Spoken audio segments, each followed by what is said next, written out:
Hello दोस्तों, नमस्कार। आज फिर एक नई कहानी के साथ आप सबका अपने चैनल में स्वागत करती हूँ। तो दोस्तों चलिए आज की कहानी सुनते हैं। सत्य। शेखर सोच रहा था सूरज की तरह है। मेरा ख्याल है कि कोई भी आदमी बिना आंखें झपकाए या चौधी आए हुए इसे सामने से नहीं देख सकता। वह महसूस करता था कि सुबह से शाम तक मानवीय संबंधों का तत्व सत्य को कम करने में लगा रहता है, जिससे उसका धक्का न सहना पड़े। उसने यह दिन विशेष दिन के रूप में ज्यों का त्यों रहने देने का निश्चय किया कि साल में कम से कम एक दिन ऐसा रहे जब जो भी होता है उसे वैसे ही होने दिया जाए, नहीं तो जीवन जिए जाने योग्य नहीं रहेगा। यह दिन बहुत सी संभावनाएं लेकर आ सकता है, लेकिन इस प्रयोग के बारे में उसने किसी को कुछ नहीं बताया। यह शांत प्रस्ताव था, गुप्त समझौता उसके और अनंत के बीच। पहली परीक्षा सवेरे ही आई जब उसकी पत्नी ने खाना खाने को दिया। उसने एक पदार्थ पर नाक सिकोड़ी जो पत्नी ने खास तौर पर उसके लिए बनाया था। उसने पूछा, क्यों, अच्छा नहीं लगा? और समय होता तो वह उसकी भावनाओं का ख्याल करके कहता, नहीं, दरअसल आज मुझे भूख नहीं है और कोई बात नहीं है। लेकिन आज उसने कहा, यह अच्छा नहीं लग रहा, मेरे गले से नीचे नहीं उतर रहा। सुनकर पत्नी चुप हो गई, जिसे देखकर उसने सोचा, मैं कुछ नहीं कर सकता। सत्य सूरज जैसा होता है। दूसरी परीक्षा दफ्तर के कॉमन रूम में हुई जब उसके एक साथी ने आकर कहा, फलाने आदमी की मौत हो गई। यह खबर नहीं सुनी? कितना बुरा हुआ? नहीं, शेखर बोला, कितना अच्छा आदमी था। दोस्त ने कहना शुरू किया। शेखर ने फौरन उसकी बात काटी, बिल्कुल नहीं, वह हमेशा मुझे कमीना और स्वार्थी इंसान लगा। स्कूल के आखिरी घंटे में जब वह तीसरी कक्षा के सेक्शन ए को भूगोल पढ़ा रहा था, उसे हेडमास्टर का आदेश मिला, घर जाने से पहले मुझसे मिलो। शेखर सोचने लगा, जरूर यह इन इम्तिहानों की कॉपियों के बारे में होगा।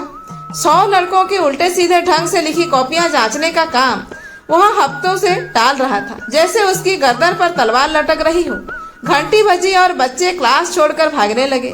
शेखर हेडमास्टर के कमरे के आगे क्षण भर के लिए रुका और कोट का बटन ठीक किया। इस विषय पर भी हेडमास्टर कई दफा उसे टोक चुका था।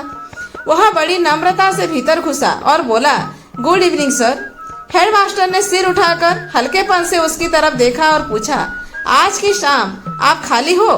बस जरा बच्चों को बाहर लेकर जाना है, उनसे मैंने वादा किया हुआ है, उन्हें किसी और दिन ले जाना। आज मेरे साथ घर चलो। अच्छा जी सर, जरूर, वह बोला। फिर धीरे से पूछा, कोई खास बात है सर? हाँ, हेडमास्टर मुस्कुराते हुए बोला, तुम्हें मेरे संगीत के शौक के बारे में पता नहीं है? जी हाँ सर, मैं चुपचाप सीखता और अभ्यास करता रहा हूँ और आज शाम तुम उसे सुनो, यह चाहता हूँ। मेरे साथ एक बाजा और वायलिन बजाने वाला भी रहेगा। पहली दफा मैं सार्वजनिक रूप से इसे प्रदर्शित कर रहा हूँ और तुम्हारी राय चाहता हूँ। मैं जानता हूँ तुम्हारी राय मेरे लिए कीमती होगी। संगीत में शेखर की रुचि सबको पता थी। संगीत वह ऐसा समीक्षक था जिससे शहर के संगीतज्ञ घबराते थे, लेकिन वह नहीं सोचता था कि इस कारण उसे यह काम करना पड़ेगा। तुम्हें ताज्जुब हो रहा होगा, हेडमास्टर ने कहा, मैंने इस पर काफी पैसा खर्च किया है। दोनों हेडमास्टर के घर की तरफ चले। ईश्वर ने मुझे बेटा तो नहीं बख्शा, मैंने सोचा कि संगीत से ही संतोष कर लूं, उन्होंने दर्द भरी आवाज में कहा। वे बताते रहे कि किस तरह एक दिन बोरियत से तंग आकर उन्होंने यह फैसला किया। कैसे उसका गुरु पहले उस पर हंसता था, फिर उसे आशा बंधाने लगा। कैसे वह इसमें सुकून पाना चाहता है। घर पर हेडमास्टर ने शेखर की बड़ी खातिर तवज्जो की। उसे लाल सिल्क की दरी पर बिठाया, उसके सामने तस्तरियों में खाने पीने की चीजें रखी और घर में दामाद की तरह उसका सेवा सत्कार किया। उसने यह भी कहा, तुम स्वतंत्र भाव से सुनना, इम्तिहान की उन कॉपियों को भूल जाना। मैं तुम्हें उनके लिए 1 हफ्ते का समय देता हूँ, इसे 10 दिन कर दीजिए। शेखर ने कहा, ठीक है, 10 सही, हेडमास्टर ने उदारता से कहा। यह सुनकर शेखर खुश हो गया।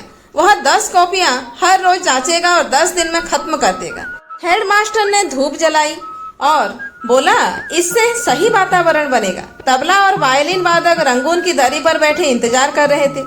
हेडमास्टर उन दोनों के बीच में पेशेवर गायक की तरह बैठ गया।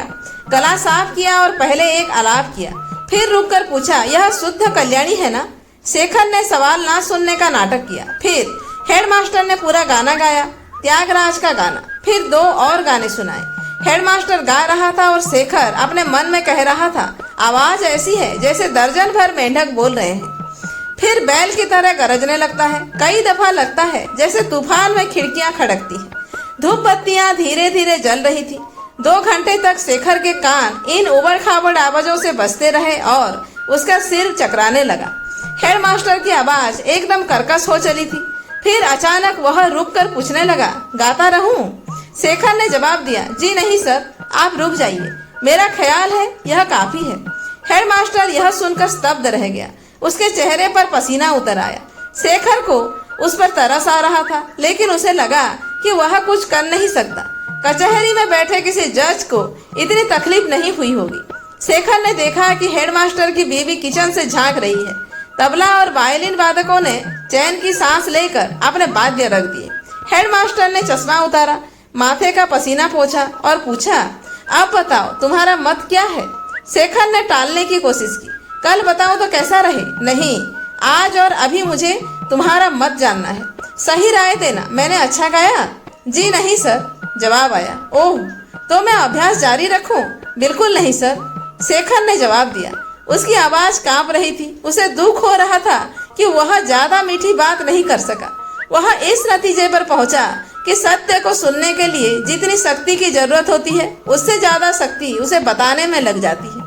वह परेशान होकर घर लौटकर सोचने लगा कि इससे उसकी नौकरी प्रभावित होगी। नौकरी में वेतन वृद्धि उसके स्थायी होने और इस तरह की कई समस्याएं थी जो हेडमास्टर की इच्छा पर निर्भर है। उसे इस तरह की अनेक चिंताएं घेरने लगी।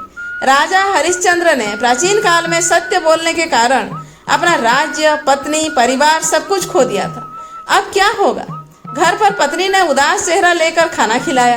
वह जानता था कि पत्नी उसकी सवेरे की टिप्पणी के कारण अब तक उससे नाराज है। आज 2 दुर्घटनाएं हुई मेरे साथ। अगर इसी तरह मैं सत्य का आग्रह करता रहा तो कुछ दिन में मेरा एक भी मित्र नहीं रह जाएगा। दूसरे दिन क्लास में उसे हेडमास्टर का आदेश मिला कि आकर मिलो। वह चिंतित होकर कमरे में घुसा। तुम्हारा सुझाव उपयोगी रहा। मैंने संगीत शिक्षक का हिसाब कर दिया है। आज तक किसी ने यह सत्य मुझे नहीं बताया। इस उम्र में यह सब नाटक गलत है। धन्यवाद। अच्छा, उन कॉपियों का क्या करना है? आपने उन्हें देखने के लिए 10 दिन दिए हैं। ओह, लेकिन मैंने उस पर फिर सोचा, मुझे कल सब कॉपियां चाहिए। एक दिन में 100 कॉपियां, यानी सारी रात बैठना पड़ेगा। सर, मुझे 2 दिन तो दीजिए। नहीं, कल सवेरे मुझे जरूर चाहिए। और याद रखना, हर कॉपी ध्यान से जांचनी है। यस सर, शेखर बोला और सोचता रहा कि रात भर बैठकर 100 कॉपियां जांचना सत्य बोलने की ज्यादा कीमत नहीं है। तो दोस्तों, ये थी आज की कहानी। कहानी कैसी लगी कमेंट करके जरूर बताइए। अच्छा लगा हो लाइक करें, शेयर करें और ऐसे ही वीडियोज आगे देखने के लिए मेरे चैनल को सब्सक्राइब करना ना भूलें।